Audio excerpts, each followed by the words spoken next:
Bom dia, irmãos, graça e paz, que o Senhor esteja contigo onde você está, que nessa manhã possamos ser mais uma vez visitados pelo Espírito Santo, edificados pela sua palavra e, se você puder, cante conosco. Bem cedo eu te buscarei, de madrugada eu me achegarei a ti, tendo essa certeza de que o Senhor cuida de nós, que o nosso socorro vem do Senhor, socorro bem presente na tribulação.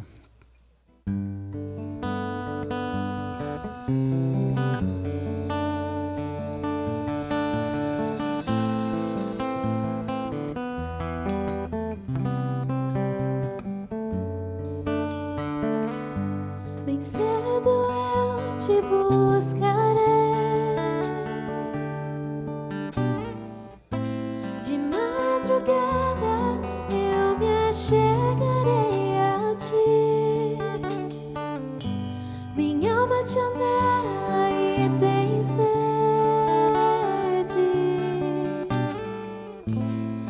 para ver tua glória e o teu poder. Meu socorro vem de ti, e na sombra de tuas asas eu descansarei. Minha alma está apegada a ti, pois tua destra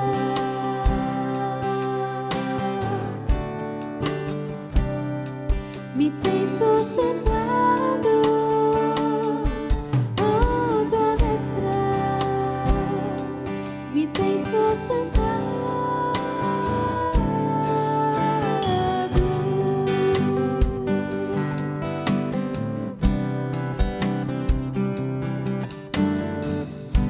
Bem cedo eu te buscarei,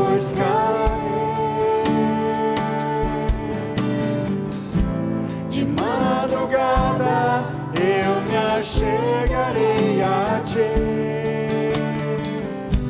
Minha alma te anela e tem sede para ver tua glória e o teu poder. Meu socorro vem de ti, e na sombra de tuas asas eu descansarei. Minha alma está pegada a ti, pois tua destra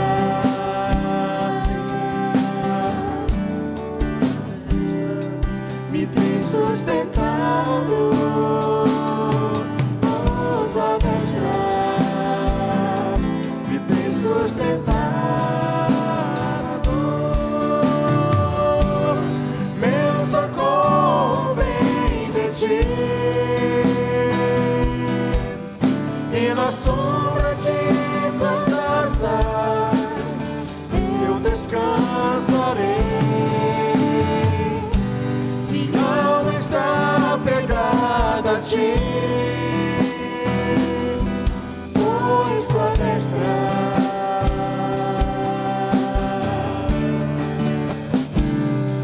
me tem sustentado.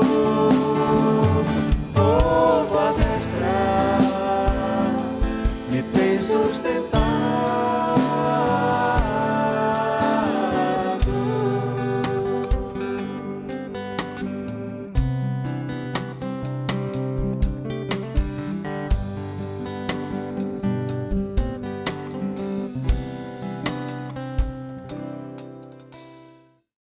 Olá, irmãos e irmãs. Hoje eu tenho um aviso muito importante sobre a eleição de oficiais da nossa igreja, tanto do diaconato quanto do presbiterato. E o conselho da IPICB, reunido no dia 18 de novembro, decidiu pela abertura do processo eleitoral de oficiais. E então seus membros, os membros da nossa igreja, em plena comunhão, deverão fazer as suas indicações. 7 nomes de irmãos ou de irmãs para o ofício do diaconato. e 4 nomes de irmãos ou irmãs para o ofício de presbiterato. O importante é dizer que as indicações devem ser feitas a partir do dia 19 de novembro até o dia 29 de novembro. Estas indicações poderão ser feitas pelo WhatsApp da secretaria ou pela cédula de indicação que estará disponível no hall do templo. A eleição será no dia 6 de dezembro e os detalhes dessa eleição serão posteriormente detalhados aos membros da IPICB. E algo muito importante, o Conselho da Igreja convoca todos os membros para que num período de oração e jejuns realizemos um processo que demonstre amor ao Senhor da Igreja e à Igreja do Senhor. Que Deus abençoe a todos. Meus irmãos e irmãs, a graça e a paz do nosso Senhor e Salvador Jesus Cristo seja sobre todos nós. Continuamos nessa manhã nos nossos estudos no livro dos Atos dos Apóstolos, hoje especificamente no capítulo 20, dos primeiros 16 versículos. Mas antes de nós lermos e conversarmos sobre o texto, vamos orar pedindo ao Senhor que nos abençoe. Obrigado, Senhor, pelo seu grande amor por nós. Obrigado pela sua palavra de vida, de salvação, palavra de esperança. Obrigado, bendito Senhor, pelo privilégio que temos de abrir a tua palavra, de lê-la e saber que tu és Deus que continua a nos abençoar. Que nesse momento, bendito Senhor, o teu Espírito Santo, que inspirou esta palavra, agora ilumine mais uma vez o nosso coração, a nossa mente, para que os nossos olhos se abram, Deus, para perceber a tua vontade e o nosso coração receba a tua palavra como boa semente e que ela caia no solo do nosso coração, lançando raízes profundas e germinando, crescendo e frutificando para a glória e honra e louvor de Jesus Cristo, o nosso Senhor e Salvador, hoje e sempre. Amém.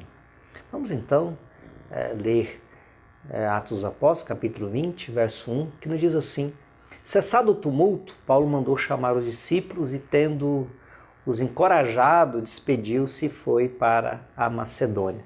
Nós vimos domingo passado, a grande confusão que aconteceu em Éfeso por conta do Oríves, que acusou os cristãos de estarem atrapalhando o negócio deles, que era fazer as imagens do templo para a deusa Diana. Por isso que o texto do versículo 1 diz que, cessado aquele tumulto, Paulo mandou chamar os discípulos.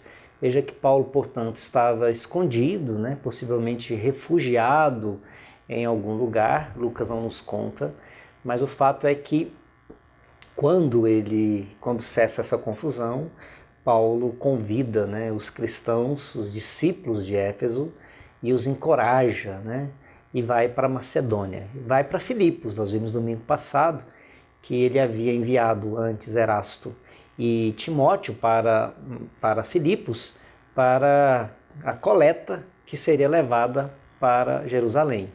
Agora ele reúne os cristãos em Éfeso, os exorta, a palavra exortar aqui vem lá do grego exortar, que significa colocar para cima, endireitar, é encorajar, é uma palavra de encorajamento para que eles mantivessem esperança, que eles mantivessem firmes em Jesus, que apesar daquelas perseguições, que apesar daquele tumulto, que apesar de toda aquela situação que havia acontecido, eles não tirassem os olhos de Jesus, para que eles mantivessem firmes os olhos na esperança em Jesus Cristo. Despede então esses irmãos, depois de encorajá-los, e vai para Macedônia, vai para Filipos de maneira particular. Verso 2, havendo atravessado aquelas terras, fortalecendo os discípulos com muitas exortações, dirigiu-se para a Grécia, onde se demorou 3 meses. Aqui nós então temos a menção que Paulo passa pela Macedônia, vai para a Grécia, Corinto e Cencreia. Isso nós podemos ler lá em Romanos capítulo 16, verso 1, que Paulo então sai de Filipos e vai para Corinto e Cencreia. E lá em Corinto ele permanece durante 3 meses. Os estudiosos estão convictos de que nesse período que Paulo passou em Corinto, ele escreve a sua carta aos Romanos, porque ele foi exatamente aquilo que ele disse naquilo que nós vimos domingo passado, né? Ele está com o plano de fazer essa viagem e ir para Roma, e de Roma ir para a Espanha. E aqui, então, em Cencreia, nesse período que ele passa em Cencreia e Corinto, durante 3 meses, ele escreve a sua carta à igreja de Roma para já preparar, né, para a sua chegada, conforme ele previa, né, conforme ele planejava, chegar em Roma e ir para a Espanha. A parte B do versículo 3, quando estava para embarcar rumo à Síria, houve uma conspiração por parte dos judeus contra ele. Então decidiu voltar para a Macedônia. Paulo estava com o dinheiro da coleta, né? Ele já estava com o dinheiro que havia sido arrecadado nas igrejas da Macedônia, da Acaia, né? Para serem levados, esses recursos devem ser levados para os cristãos ebionitas em Jerusalém. Os cristãos estavam passando fome na Judéia. O fato é que quando ele tenta então embarcar para a Síria, né, ele está na direção, ele está saindo da Grécia, né, e ele está na direção da Síria, Antioquia da Síria, para depois chegar no porto de Cesareia e ir para Jerusalém. Esse é o trajeto que Paulo tem que fazer para chegar em Jerusalém.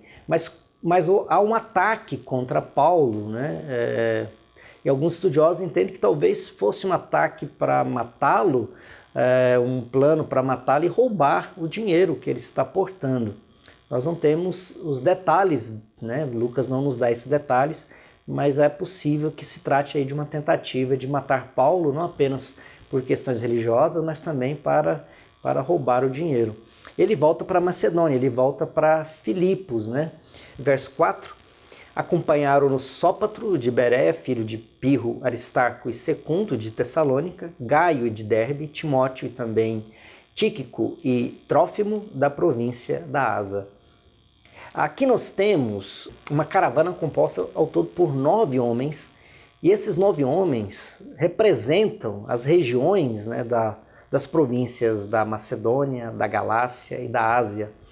Eles representam de alguma maneira aquelas igrejas que haviam contribuído para a grande coleta que seria levada para Jerusalém, para que os ebionitas, os cristãos de Jerusalém que estavam passando fome, pudessem ser supridos nas suas necessidades. Nós podemos ler em 1 Coríntios capítulo 16, de 1 a 4, 2 Coríntios 8, 16 até 9, 5, né, que essa caravana corresponde exatamente àquilo que Paulo escreve aos Coríntios sobre essa viagem que está sendo feita para Jerusalém. Verso 5, esses nos precederam, ficando à nossa espera em Troade. Depois dos 2 dias dos pães sem fermento, navegamos de Filipos e em 5 dias nos encontramos com eles em Troade, onde passamos uma semana. Eu não sei se você percebeu, mas temos uma mudança nos verbos, né, que passam agora a ficar na primeira pessoa do plural. Estes nos precederam, ficando à nossa espera em Troade. Esse uso da primeira pessoa, já vimos aqui, né, que reforça possivelmente a presença, né, de que Lucas agora volta a compor a caravana. Se nós lembrarmos no nosso estudo de Atos, houve um determinado momento em que parece que Lucas, o autor de Atos, fica em Filipos. Agora eles estão saindo de Filipos em direção à Antioquia da Síria, né, essa grande viagem que será feita. E é interessante que agora os verbos passam a ficar na primeira pessoa, o que nos dá a entender que Lucas, né, o autor do Evangelho e o autor de Atos, teria se juntado ao grupo para agora compor a caravana em direção a Jerusalém. O verso 6 nos diz que depois dos dias dos pães sem fermento, navegaram de Filipos e em 5 dias nos encontramos com eles em Troade, onde passamos uma semana. Significa que eles ficaram 7 dias em Troade e possivelmente isso deve ter acontecido para a espera de um navio, né? Eles estão num porto e precisam esperar a passagem do navio certo para irem para a direção que eles pretendem ir. Alguns estudiosos estão convictos de que essa espera aqui foi simplesmente pela espera de um navio que estaria na direção correta. Verso 7. No primeiro dia da semana, nós nos reunimos a fim de partir o pão.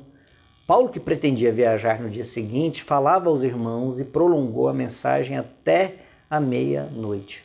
Aqui nós temos alguns fatos interessantes. O primeiro é que no verso 7 nos informa que eles se reuniram no primeiro dia da semana a fim de partir o pão. Há registros históricos que apontam que os cristãos se reuniam no primeiro dia da semana e sempre celebravam a ceia nesses encontros. Lembre-se que Jesus ressuscitou num domingo de Páscoa. Os cristãos compreendiam que esse então, primeiro dia da semana, nesse domingo de Páscoa, os cristãos rememoravam a ressurreição do seu Senhor. E rememoravam de que maneira? Partindo o pão. Porque foi assim que Jesus se fez conhecido após a sua ressurreição. Lembre-se que ele ao partir o pão, ele se fez conhecer pelos que caminhavam de Emaús, né? Da mesma maneira, Jesus se fez a conhecer pelos seus discípulos no partir do pão, porque a igreja passou a se relacionar a ceia com a celebração do Cristo ressurreto, do Jesus que ressuscitou. Então aqui nós temos uma questão histórica muito interessante. Os cristãos se reúnem no primeiro dia da semana e aí cai por terra toda aquela palavra, né, de que o domingo foi uma criação de Constantino, lá por volta do 360 da era cristã. Nada mais contraditório com a história da igreja e com o relato bíblico. Os cristãos se reuniam nas primeiras décadas após as primeiras décadas da igreja, os primeiros momentos da igreja, se reuniam no primeiro dia da semana e nesse primeiro dia da semana celebravam a ceia. Não celebravam num sábado, celebravam num domingo, né? Aliás, a palavra domingo, né, que nós utilizamos na nossa língua portuguesa, vem do latim dies dominica, né, que significa dia do Senhor. Dia do Senhor, por isso domingo, dies dominica, dia do Senhor, dia do nosso Senhor.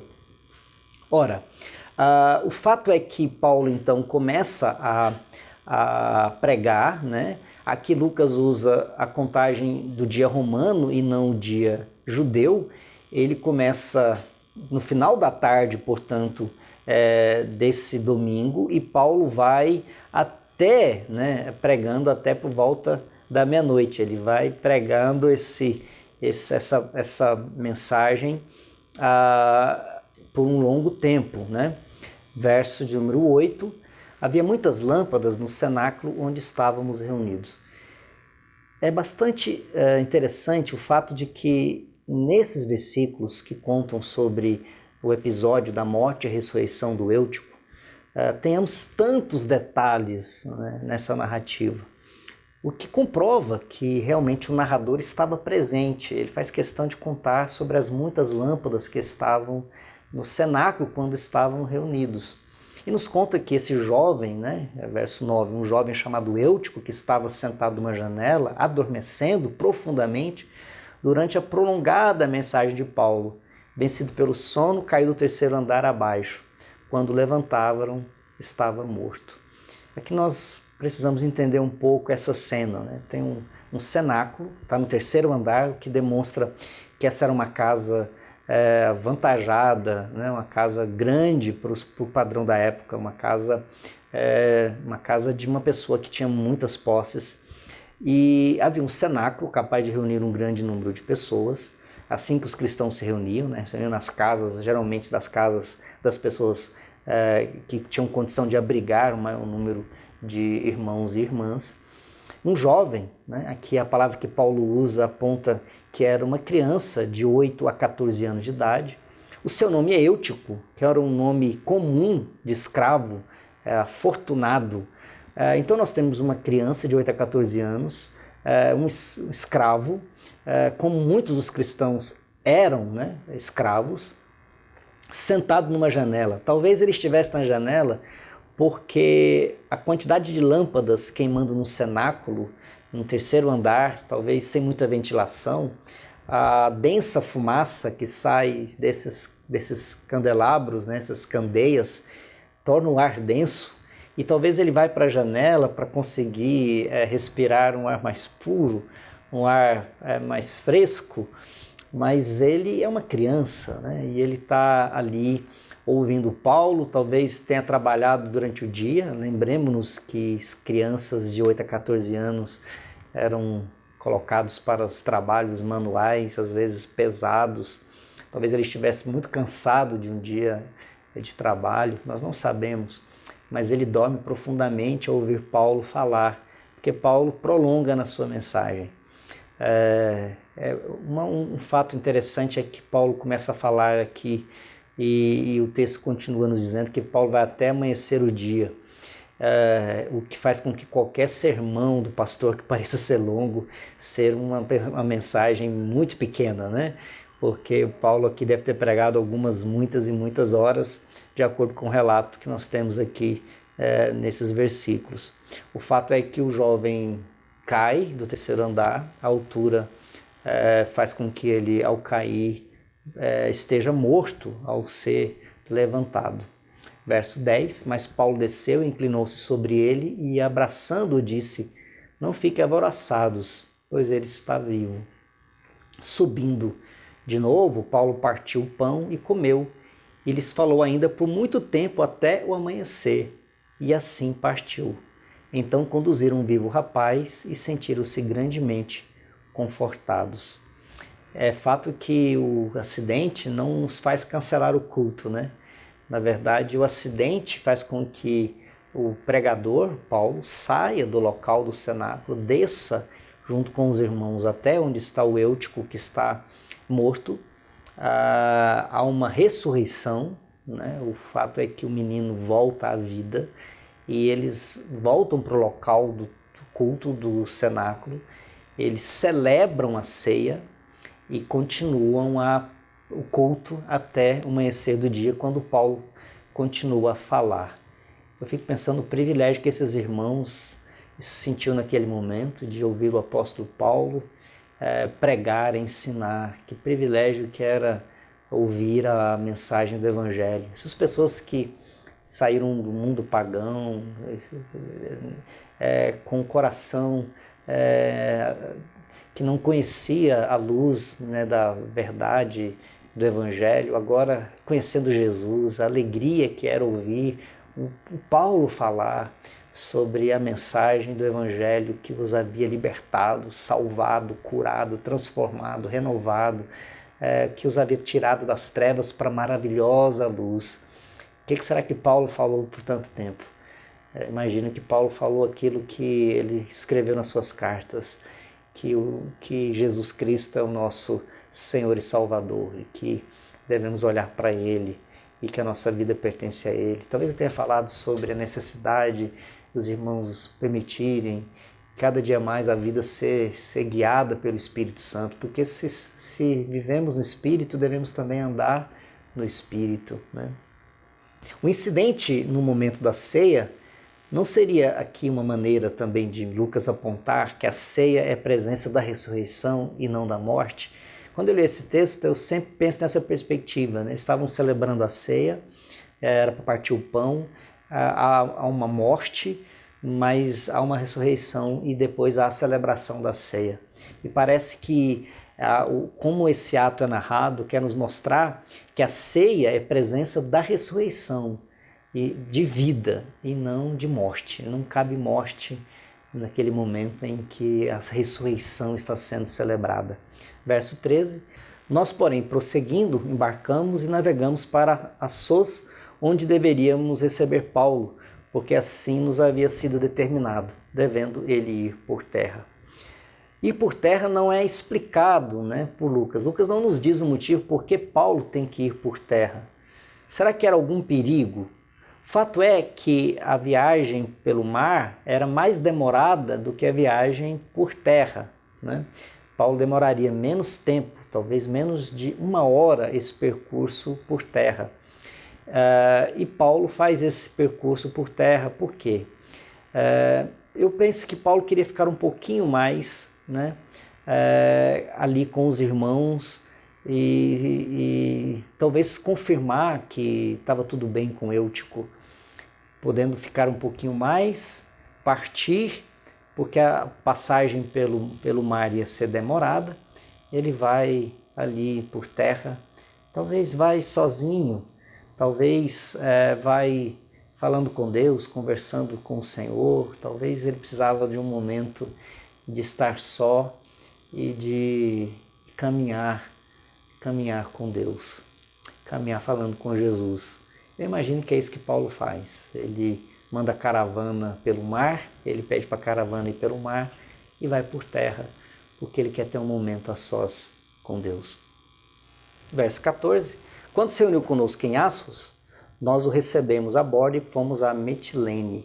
Lembremos-nos então que a caravana vai pelo mar, né, para encontrar com Paulo em Assos, e Paulo faz uma caminhada de 25 quilômetros. É muito interessante como nessa narrativa nós vamos perceber como o autor de Lucas faz com precisão todas as paradas, né, demonstrando que o autor de Lucas, de Atos, aquele que está narrando a história, estava realmente presente e conta com detalhes esse trajeto para chegar até Mileto. O fato é que Paulo então embarca em Assos, né? E eles vão para Metilene. Metilene é a principal cidade da ilha de Lesbos, né? A ilha de Lesbos era uma ilha grega conhecida no mundo antigo como a ilha das lésbicas, né? A palavra lésbica vem daí, né, da prática do lesbianismo praticado na ilha de Lesbos, cuja a principal cidade era Metilene. Saíram de Metilene navegando, né, o dia seguinte chegaram a Quios, né?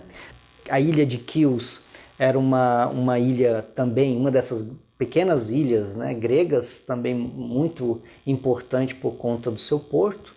E eles vão até mais um dia até Samos e depois chegam a Mileto, né?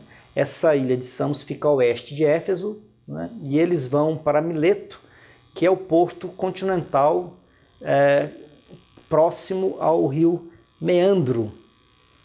Por que esses detalhes são importantes? Porque Lucas está nos colocando, né, a exatidão desse trajeto, mostrando também a historicidade, né, que é o livro de Atos Apóstolos. Com muita precisão, Lucas está nos mostrando o quanto os registros históricos são confiáveis. Eu coloquei aqui uma imagem para que você possa entender, né, o trajeto de Paulo, né, aqui na sua terceira viagem. Se você prestar atenção aqui, né, tem Antioquia da Síria, e Paulo então passa Antioquia, ele vai para Tarso, Derbe, Listra, Icônio, Antioquia da Psídia, Éfeso, Esmirna, Pérgamo, Trode, né? E aí tem aquelas idas e vindas, né? E aí está Mileto, onde ele agora parou depois da saída lá de Filipos, passando por Assos, Metilene, Quios, né? Até chegar em Mileto. Dessa maneira a gente consegue ter uma ideia clara, né, de como essa viagem de Paulo acontece. Vamos agora continuar verso 16. Paulo já tinha resolvido não aportar em Éfeso, pois não queria demorar-se na província da Ásia. Ele tinha pressa, pois queria, caso lhe fosse possível, passar o dia de Pentecostes em Jerusalém. Então aqui o texto nos explica o motivo da pressa de Paulo. Ele está querendo chegar logo em Jerusalém para celebrar o Pentecostes em Jerusalém. Pois bem, vamos conversar sobre o que esse texto tem a nos ensinar. Primeiro, os versos de 1 a 4 relatam sobre a equipe que acompanhava o apóstolo Paulo. Paulo poderia ter sido personalista, mas em Atos e em suas cartas podemos ler que nada mais pode atrapalhar a missão que fazer tudo sozinho. O que podemos aprender sobre isso? Vivemos um tempo de grande individualismo e de personalismos, né? Só eu faço, só eu posso, só eu sei, só eu tenho a verdade, só eu tenho o poder. O texto nos mostra, de Atos, nos mostra o quanto esses companheiros de Paulo lhe serviam, não apenas nos cuidados da sua proteção, mas também eram importantíssimos para que Paulo pudesse receber informações, dados da cultura, da cidade onde ele estava, dos filósofos que eram conhecidos naquelas regiões. Essa equipe que Paulo tinha com ele era fundamental para que Paulo pudesse proclamar, pregar e se tornar a grande liderança que ele foi. Talvez nós não nos lembremos de homens que caminharam com Paulo, talvez tenhamos até dificuldade de lembrar quais foram aqueles que andaram com Paulo, né, no seu ministério, tanto em Atos quanto relatado nas cartas. Mas Paulo jamais podia esquecê-los, né, e jamais os esqueceu. Paulo os tratava como aqueles que lhe eram, cada um deles, eram tão importantes para que a missão pudesse ser cumprida. Esse também é uma palavra de exortação muito forte para o nosso coração nesse tempo, de perceber o quanto nós precisamos uns dos outros. Precisamos ouvir uns aos outros, aprender uns com os outros e caminhar juntos para cumprirmos a missão que Deus nos deu. Em segundo lugar, o que podemos aprender sobre o culto cristão a partir do relato do culto em Troade? Me parece ser muito importante olharmos para esse texto que nós estudamos e perceber a centralidade da palavra pregada, proclamada para esse culto desses irmãos e irmãs que se reuniam no domingo para ouvir a palavra e celebrar a ceia. Por certo, eles cantaram, por certo, houve muita alegria nesse encontro de irmãos e irmãs que estavam ali ao lado de Paulo para aprender aquilo que Jesus tem para a nossa vida, salvação e paz. Vivemos num tempo em que esses elementos do culto têm sido deixados de lado por conta de outros elementos que têm substituído a centralidade da palavra, a centralidade da celebração da ceia, né, que é tão importante para que nós, dia após dia, né, na nossa vida cristã, não nos esqueçamos de que o alimento que nós temos para a vida é a palavra, que deve ser estudada, compreendida, que não pode ser ouvida de qualquer jeito, né, não pode ser ouvida às pressas, não pode ser 5 minutos. Né? O Paulo teve que gastar algumas horas para falar. Por quê? Porque o que nos falta muito nesse nosso tempo é conhecimento. Né? Não que o conhecimento nos salve, mas o conhecimento da palavra pode nos livrar de tantos problemas, de tantos erros, de tantas distorções, de tanta escravidão. Né? A palavra nos liberta. Não foi isso que Jesus disse? E conhecereis a verdade vos libertará. Conhecendo a Jesus, conhecendo mais sobre Jesus, conhecendo aquilo que Jesus ensinou, podemos viver na liberdade que Ele tem para nós.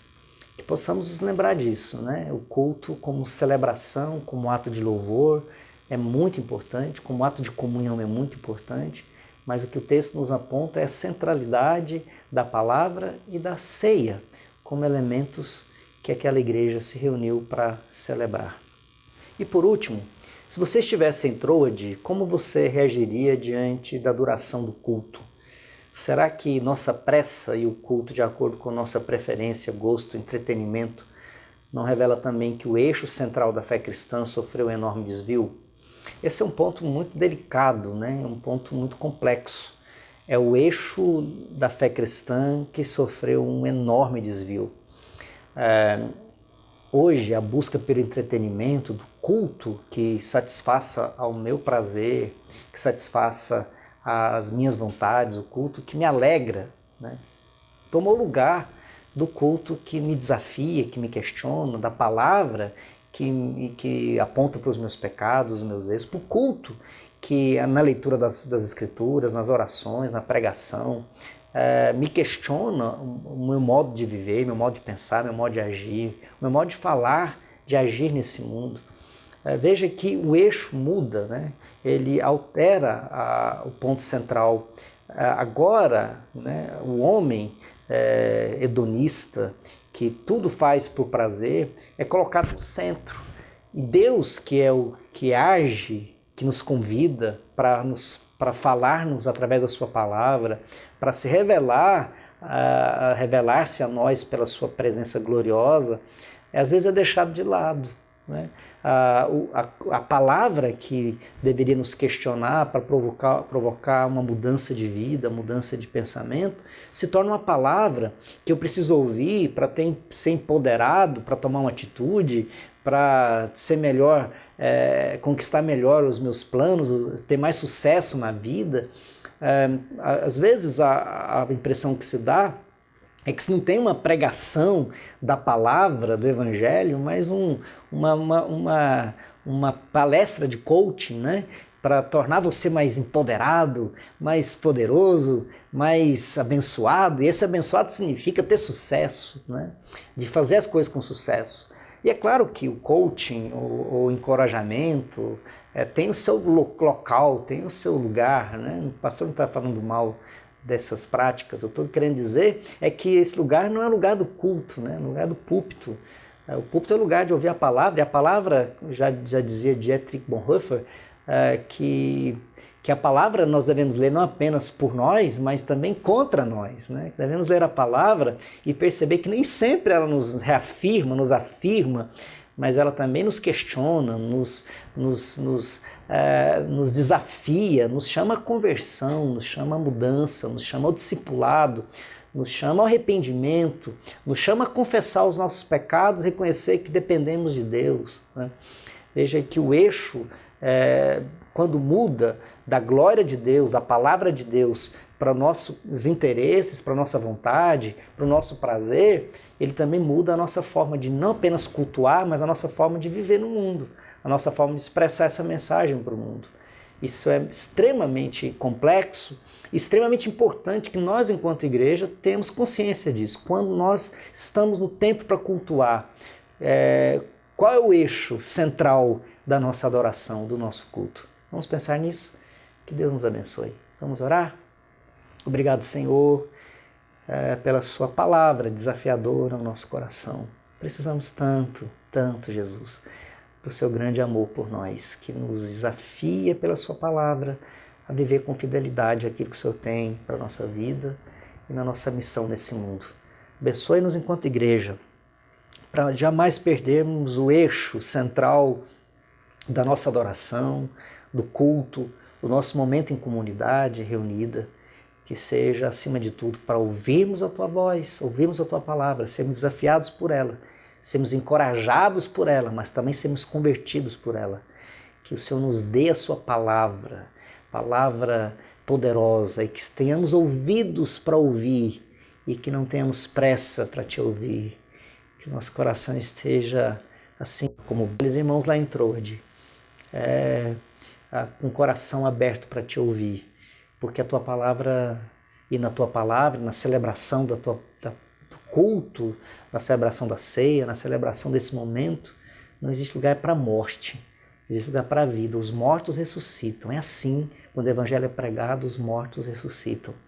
É por isso que nós te pedimos que renove a sua igreja, para que ela ame a sua palavra, porque quando a sua palavra for proclamada, os mortos ressuscitarão.